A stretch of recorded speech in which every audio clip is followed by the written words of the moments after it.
Justo José de Urquiza. 1801-1870. Autor, Felipe Picón. Justo José de Urquiza, gobernador de Entre Ríos, vencedor de Rosas, gran impulsor de la Organización Nacional y primer presidente constitucional de los argentinos, nació el 18 de octubre de 1801 en una estancia cercana a Concepción del Uruguay, provincia de Entre Ríos. En aquel tiempo, su padre, el coronel José de Urquiza, era comandante en la costa del Uruguay. Los primeros años de Urquiza transcurrieron en el campo hasta que en 1817 se trasladó junto a sus hermanos mayores a Buenos Aires para estudiar en el Colegio de San Carlos, pero debió abandonar los estudios por la clausura del colegio y regresó a Entre Ríos. A partir de entonces se dedicó al comercio. Trabajó junto a su cuñado hasta establecer su propio negocio, cueros y astas que despachaba a Buenos Aires y Montevideo. Lentamente y paralelamente con el crecimiento de su prosperidad económica, aumentó la influencia de Urquiza en Concepción del Uruguay. La ciudad lo nombró oficial del cuerpo de cívicos, que se encargaba del orden en la ciudad y en el campo. Allí tomará contacto por primera vez con la política y con los grandes debates en torno a la forma de gobierno a adoptar por el nuevo país independiente. Urquiza se inclinó por el federalismo e inició su carrera política que lo llevó a los 25 años a ser electo diputado de la legislatura provincial. Allí presentó una serie de proyectos tendientes a mejorar la administración y la economía provinciales, así como innovadoras propuestas educativas. Su buena labor legislativa incrementó su influencia y su prestigio político. En 1832 fue designado comandante general del segundo departamento principal. Era el cargo que seguía en jerarquía al de gobernador y manejaba los destinos de la mitad más rica de Entre Ríos. Cuando el gobernador entrerriano Pascual Echagüe dejó su cargo, la Cámara de Representantes eligió a Justo José de Urquiza en su reemplazo, quien asumió dicho cargo el 15 de diciembre de 1841. Eran épocas duras, de guerras civiles entre los unitarios de paz, aliados a los orientales de Fructuoso Rivera y los federales de Rosas, socios del caudillo oriental Manuel Oribe. Urquiza se unió al bando federal participando en numerosas batallas. Persiguió a Rivera durante casi 2 años hasta derrotarlo definitivamente en 1845 en India Muerta. Quedaba José María Paz, el genial estratega unitario, que se había adueñado de la provincia de Corrientes y dirigía las operaciones comandadas por el gobernador correntino Joaquín Madariaga. Urquiza organizó una rápida campaña y Madariaga fue derrotado en Laguna Limpia. El vencedor decidió no atacar a Paz, que se encontraba en un lugar de muy difícil acceso, y le propuso un pacto a Madariaga. Los dos gobernadores se reunieron en Alcaraz, Entre Ríos, en agosto de 1846 y firmaron los Tratados de Alcaraz, donde reiteraban la vigencia del Pacto Federal de 1831. Los acuerdos de Alcaraz le cayeron muy mal a Rosas porque promovían la libre navegación de los ríos e insistían en la necesidad de organizar constitucionalmente al país. Rosas comisionó a su secretario Máximo Terrero para denunciar ante los gobernadores el desvío, la miseria y la ceguera del general Urquiza. Las presiones de Rosas activaron el conflicto entre Corrientes y Entre Ríos e hicieron fracasar los acuerdos de Alcaraz. La guerra se reanudó y Madariaga fue vencido definitivamente en el Potrero de Vences en noviembre de 1847. El gobierno de Corrientes quedó en manos de un hombre de confianza de Urquiza, el coronel Benjamín Virasoro. Terminadas las campañas de 1846 y 1847, Urquiza volvió a ocuparse personalmente de las tareas de gobierno que había confiado en su ausencia a Antonio Crespo, su gobernador delegado. Se dedicó sobre todo a promover la educación popular. Para 1848 ya había escuelas públicas en todos los distritos de la provincia. Para 1850 Entre Ríos era una de las provincias más prósperas de la Confederación. Atraía a inversores extranjeros y llevaba a los emigrados argentinos en Montevideo a poner los ojos en su gobernador y a visualizarlo como el único capaz de terminar con el régimen rosista. Así pensaba Esteban Echeverría, que le escribía a Urquiza en estos términos: debe ponerse al frente de un partido único y nacional que represente a la religión social de la patria representada en la bandera de Mayo. Nos asiste un convencimiento de que nadie en la República Argentina está en condición más ventajosa que vuestra excelencia para ponerse al frente de ese partido nacional y promover con suceso la fraternidad de todos los argentinos. Rosas había adoptado varias medidas que afectaron la economía entrerriana. Año tras año, argumentando razones de salud, Rosas presentaba su renuncia a la conducción de las relaciones exteriores de la Confederación, en la seguridad de que no le sería aceptada. Y lo hacía en términos como estos: la irreparable pérdida de mi amante esposa Encarnación, la prolongada lucha de mis más queridas afecciones para subordinarlas a mis altos deberes y los principios de mi vida pública, alejanme de una posición en que fuera desacuerdo reproducir sacrificios ya colmados.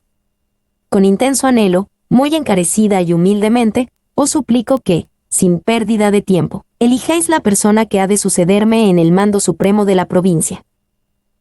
Y la legislatura bonaerense le contestaba: no hay patriotas esclarecidos, capaces de ponerse al frente de los negocios. Solo en la persona de V.E. pueden depositar confiadamente la plenitud de facultades que acuerda la ley. Sienten, pues, no poder por ahora hacer innovación alguna a las resoluciones anteriores. En 1851 el gobernador de Entre Ríos emitió un decreto conocido como el Pronunciamiento de Urquiza, en el cual aceptaba la renuncia de Rosas y reasumía para Entre Ríos la conducción de las relaciones exteriores. El conflicto era en esencia económico. Entre Ríos venía reclamando la libre navegación de los ríos, necesaria para el florecimiento de su economía, ya que permitiría el intercambio de su producción con el exterior sin necesidad de pasar por Buenos Aires. Armado de alianzas internacionales, Urquiza decidió enfrentar al gobierno bonaerense. El emperador de Brasil, Pedro II, proveería infantería, caballería, artillería y todo lo necesario, incluso la escuadra. El tratado firmado entre Urquiza y los brasileños decía en una de sus partes: Su Excelencia el señor gobernador de Entre Ríos se obliga a obtener del gobierno que suceda inmediatamente al del general Rosas el reconocimiento de aquel empréstito como deuda de la Confederación Argentina y que efectúe su propio pago con el interés del 6% por año. En el caso, no probable, de que esto no pueda obtenerse, la deuda quedará a cargo de los estados de Entre Ríos y Corrientes, y para garantía de su pago, con los intereses estipulados, sus excelencias los señores gobernadores de Entre Ríos y Corrientes hipotecan desde ya las rentas y los terrenos de propiedad pública de los referidos estados. En las provincias la actitud de Urquiza despertó diversas reacciones. Córdoba declaró que era una infame traición a la patria y dijo que Urquiza se había prostituido a servir de avanzada al gobierno brasileño. Otras se pronunciaron en sentido similar e intentaron formar una coalición militar para defender a Rosas, pero ya era demasiado tarde. Urquiza alistó a sus hombres en el Ejército Grande y avanzó sobre Buenos Aires, derrotando a Rosas en la batalla de Caseros, el 3 de febrero de 1852. Horas más tarde Rosas escribiría su renuncia. Vencido, el gobernador de Buenos Aires alcanzó a escribir estas líneas antes de embarcarse en el buque de guerra Conflict, hacia Inglaterra, donde viviría hasta su muerte. Durante el tiempo en que presidí el gobierno de Buenos Aires, encargado de las relaciones exteriores de la Confederación Argentina, con la suma del poder por la ley, goberné según mi conciencia. Soy, pues, el único responsable de todos mis actos, de mis hechos buenos como los malos, de mis errores y de mis actos. Las circunstancias durante los años de mi administración fueron siempre extraordinarias, y no es justo que durante ellas se me juzgue como en tiempos tranquilos y serenos. Al día siguiente de Caseros, los terratenientes porteños, como por ejemplo los Anchorena, primos de Rosas, renegaron de su pasado rosista y trataron de congraciarse con las nuevas autoridades. El Ejército Grande podría haber entrado a Buenos Aires al otro día de Caseros, pero Urquiza prefirió esperar al 20 de febrero, aniversario de la batalla de Ituzaingó, como desagravio al imperio brasileño. Las fuerzas de oposición al gobernador conformaban un extraño conjunto: federales antirrosistas, unitarios, jóvenes intelectuales, autonomistas, que solo tenían en común su oposición a Rosas. Lejos de mantener la unidad, este grupo se dividirá en numerosos bandos políticos. Si la caída de Rosas parecía el fin de las contiendas provinciales, a partir de ella los enfrentamientos se tornarán más encendidos que nunca y el país parecía estar a punto de estallar en pedazos. Urquiza se instaló en la casa de Rosas en Palermo. Como Lavalle, para asegurarse el apoyo político, repartió dineros públicos entre un numeroso grupo de oficiales y allegados. El reparto fue mayor que en 1829, también lo era el tesoro en 1852. Las órdenes de pago más modestas eran por 20,000 pesos. Don Vicente López y Planes cobró 200,000 pesos y aceptó asumir como gobernador de Buenos Aires. He aquí una pequeña parte de la lista de los que recibieron los incentivos de Urquiza, claro que con dineros públicos. Teniente Coronel Hilario Ascasubi, 10,000. Coronel Manuel Escalada, 100,000. General Gregorio Erauz de la Madrid, 50,000. Coronel Bartolomé Mitre, 16,000. Gobernador de Corrientes, Benjamín Virasoro, 224,000. General José M. Galán, 250,000. A su llegada, Urquiza buscó aliados políticos, pero las cosas habían cambiado. Rosistas y antirrosistas de Buenos Aires cambiaron de colores y se unieron para asegurar la unidad bonaerense, frente a los avances del interior. Urquiza convocó a los gobernadores de las provincias a firmar un acuerdo en San Nicolás, el 31 de mayo de 1852, con el objetivo de lograr un consenso que permitiera la sanción de una nueva y definitiva constitución. El acuerdo respondía a los intereses del interior del país, quitando protagonismo al poder central que se ejercía desde Buenos Aires. Cada provincia cedería parte de su poder de decisión para delegarlo en un poder central. El nuevo intento integrador tenía bases en el liberalismo económico. Se dictó la libre navegación de los ríos y la supresión de las aduanas interiores. Además, se designó al general Urquiza como director provisional de la Confederación Argentina, asignándole algunas facultades extraordinarias, como el mando de las fuerzas militares y el control de todas las rentas. Por último, el acuerdo convocó a un Congreso General Constituyente. Buenos Aires no tardó en mostrar su enojo. El acuerdo le quitaba sus enormes influencias políticas, otorgando en cambio importantes poderes al propio Urquiza. La legislatura bonaerense rechazó el acuerdo tras largos debates parlamentarios.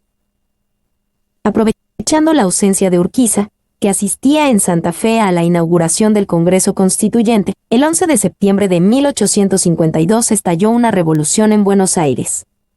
El movimiento reclamaba la renuncia del gobierno y la nulidad del Acuerdo de San Nicolás, al tiempo que proclamó como gobernador al jefe del movimiento, Valentín Alsina. Pero casi simultáneamente, tropas federales que respondían a los intereses del litoral sitiaron Buenos Aires exigiendo el cumplimiento del acuerdo. El Congreso Constituyente finalmente pudo reunirse, sin contar con la presencia porteña. Las bases de Alberdi y el modelo de Constitución de Estados Unidos sirvieron como puntos de partida en la redacción del texto final. Ante la resistencia porteña, Urquiza decidió bloquear el puerto de Buenos Aires, pero cometió el error de poner al frente de la escuadra al coronel norteamericano John Solstead Coy. El marino yanqui vendió la escuadra a Buenos Aires el 20 de julio de 1853 por 5,000 onzas de oro y se terminó el bloqueo. La secesión era un hecho. Por un lado, se constituyó la Confederación Argentina, una irregular amalgama de 13 provincias que respondían a un gobierno con capital en Paraná. Por el otro, el Estado de Buenos Aires, con intereses definidos, una más sólida posición financiera y con una relativa unidad política. La Confederación Argentina intentó llevar adelante un modelo que pretendía olvidarse de Buenos Aires e instalar una nueva nación. No era sencilla la tarea de Urquiza, crear un sentimiento nacional más fuerte que las identidades regionales. La Confederación manejaba un presupuesto escaso, producto de la falta de recursos económicos y naturales. La zona más rentable era la Mesopotamia, productora de ganado y cereales. El resto de las provincias, aisladas, desarrollaban actividades económicas destinadas a la subsistencia o a un pobre intercambio con países limítrofes, Paraguay, Chile y Bolivia. Urquiza trató de combatir la pobre situación económica de la Confederación. Firmó tratados comerciales con Estados Unidos, Francia e Inglaterra. Solicitó créditos al Brasil. Estimuló la inmigración, creando colonias agrícolas en las provincias del litoral para desarrollar la producción lanera y cerealera. Fomentó la enseñanza y los estudios científicos. Pero los problemas económicos del interior eran estructurales. Faltaban tierras, capitales y no había suficiente mano de obra. Además, el circuito económico del litoral no cerraba, para comerciar con el exterior, necesariamente las mercaderías, que salían del puerto de Rosario, debían pasar por la aduana de Buenos Aires, y pagar allí fuertes sumas. El proyecto de Urquiza se desmoronaba. Darle la espalda a Buenos Aires era una estrategia inviable. Los capitales extranjeros no llegaban, carecían de una moneda fuerte, el Estado no lograba nacionalizar sus instituciones. Las bases materiales estaban en terreno porteño. El último intento de la Confederación Argentina fue endurecer sus políticas hacia Buenos Aires. En 1857 se dictaron las leyes de derechos diferenciales, que establecían ventajas a los productos que llegaban a su territorio sin pasar por Buenos Aires. La ley era una abierta provocación a los porteños. La respuesta no tardó en llegar. Un decreto del gobernador Alsina prohibía el paso por aguas porteñas de productos de la Confederación. Era una abierta guerra económica y solo faltaba encender una mecha para que todo estallara. La guerra económica, entonces, dio paso a las armas. Un conflicto político en San Juan fue el puntapié para que las tropas de Buenos Aires y la Confederación se movilizaran. Los dos ejércitos se encontraron en Cepeda, norte de la provincia de Buenos Aires, el 23 de octubre de 1859. Las tropas porteñas, al mando de Mitre, cayeron derrotadas. La victoria le daba a Urquiza una aparente capacidad negociadora. Sin embargo, mostró una actitud moderada y no entró a Buenos Aires, sino que estableció su campamento en San José de Flores. Su intención era resolver rápidamente el conflicto.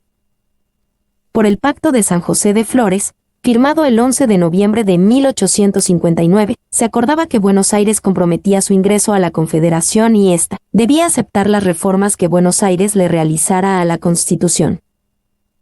Buenos Aires otorgaba subsidios a las provincias y se comprometía a pagar los gastos de la nueva Convención Constituyente, donde se incorporarían las reformas propuestas por Buenos Aires, pero mientras tanto, alargaba los plazos de la incorporación y mantenía el control de las rentas nacionales a través de la aduana.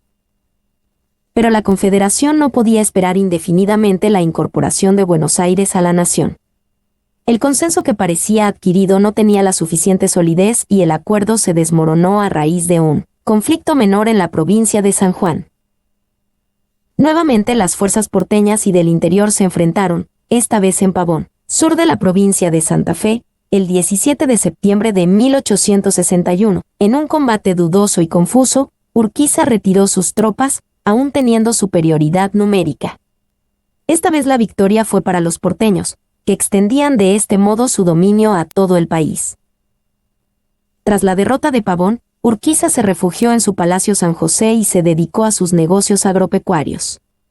Se negó a apoyar los levantamientos federales de los montoneros del Chacho Peñalosa y Felipe Varela contra la política del puerto de Buenos Aires que asfixiaba al interior y solo reapareció públicamente en 1865 para apoyar a Mitre en la Guerra del Paraguay. Esta actitud desprestigió mucho su figura en las provincias y generó fuertes rechazos entre sus coprovincianos. En 1868 volvió a la vida política presentándose como candidato a presidente. Fue derrotado por Sarmiento, quien a poco de asumir apoyó su nombramiento como gobernador de Entre Ríos y lo visitó en su Palacio de Concepción del Uruguay. El abrazo con Sarmiento, el principal responsable de la muerte del Chacho, le costará muy caro a Urquiza. Para muchos de sus excompañeros de armas e ideas era la gota que colmaba un vaso que había comenzado a llenarse. Tras la extraña retirada de Pavón y con el apoyo a Mitre y a la guerra fratricida con el Paraguay. El 11 de abril de 1870, un grupo armado que respondía al caudillo montonero Ricardo López Jordán irrumpió en el Palacio San José al grito de «¡Muera el traidor Urquiza!». El general le salió al encuentro dispuesto a defenderse a tiros, pero cayó herido por un certero disparo. Una vez en el piso, la partida montonera lo ultimó a puñaladas. Sus restos descansan desde agosto de 1872 en la Catedral de Concepción del Uruguay. Su recuerdo y su paso por la historia siguen despertando polémicas entre quienes ven en él a un libertador que puso fin al régimen rosista y al gran impulsor de la organización constitucional del país y entre quienes lo consideran un traidor a la causa federal. Todo parece indicar que la vida amorosa de Urquiza fue muy intensa, pero la única mujer con la que contrajo matrimonio fue Dolores Costa Brizuela, nacida en 1830. Era hija de don Cayetano Costa y doña Micaela Brizuela. Urquiza tenía 50 años cuando conoció a Dolores en una fiesta en Gualeguaychú en la que el invitado de honor era Sarmiento. Dolores fue la fiel compañera de sus últimos años. Él tenía 12 hijos de parejas anteriores cuando la conoció, todos reconocidos legalmente, y con ella tendrá otros 11. La primera de la larga lista fue Dolores, nacida el 30 de abril de 1853, horas antes de la sanción de la Constitución Nacional.